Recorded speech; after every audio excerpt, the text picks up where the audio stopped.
now, if you go to the Arab world, what they use? Cars. And the Prophet Muhammad, what he said? Like a box.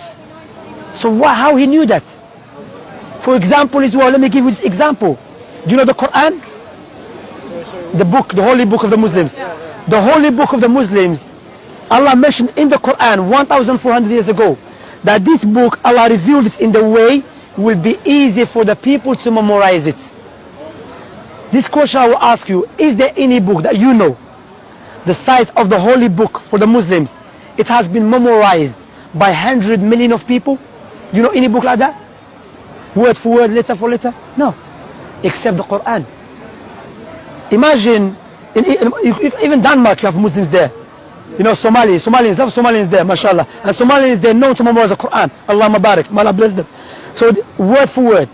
In Africa, in Europe, in America, Muslims memorize the Quran word for word, letter for letter. If Prophet Muhammad was a false prophet, how was he able to say the book that I came with will be memorized by everyone? That speech is a speech of the Creator who knows about His creation. Make sense? Okay, now let me ask you. Imagine I give you £2 million as a gift. What would you say to me at least? Thank you. £2 million is a big money. You go to Denmark, you live a nice life. Nice house, nice car, nice wife, okay? Or nice husband, okay? For there's a woman here as well, okay?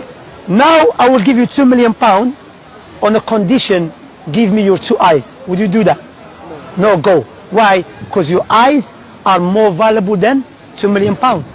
So why don't we be grateful to the one who gave us eyes for free?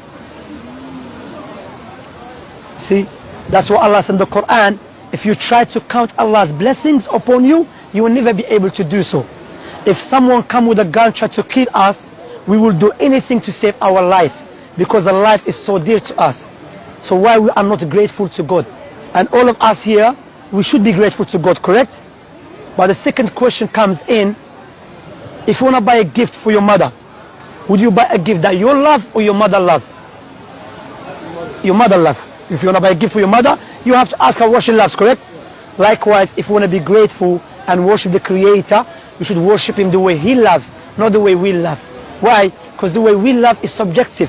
The way He loves is objective. That's what Islam is based upon. When a person, because Islam, not like Christianity, Islam came for everyone. Prophet Muhammad was the last prophet who came for everyone. There were Muslims from even the time of Prophet Muhammad, there were Muslims from the Romans and the Byzantine.